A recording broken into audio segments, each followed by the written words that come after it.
G'day. Are you a skeptic or a truth seeker? G'day. I was having a chat with my buddy Danny Levin the other day after I was interviewed on his podcast, The Mosaic. He's also got a book by the same name, The Mosaic, and I'd highly suggest you go and check it out because Danny is a real interesting fella. And what I said to him in our little post-interview conversation, I mentioned that, I consider myself by default to be a skeptic. And as a result of that, sometimes people see that as a negative thing, whereas I actually see it as a positive thing. And the interesting thing that he said to me is that I don't consider you to be a skeptic, I consider you to be a seeker of truth. And I think it's a subtle but an important difference.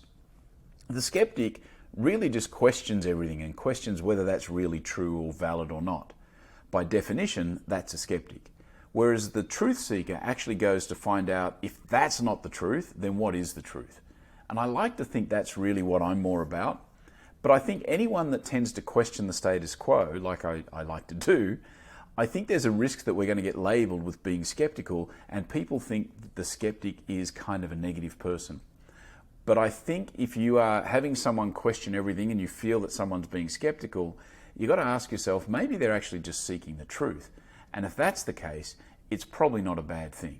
If we look at the example of the world being flat, someone said the world is flat, the skeptic said, well, I don't think it is flat, but the truth seeker went to find out that actually the world was round.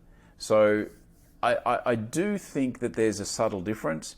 And I got to tell you, Danny, I really appreciate you pointing it out because I've actually kind of felt that I had to defend my skepticism, whereas my truth seeking, I don't think I need to defend that at all. So what are you? Are you a truth seeker or are you a skeptic? Or do you just accept whatever's going on?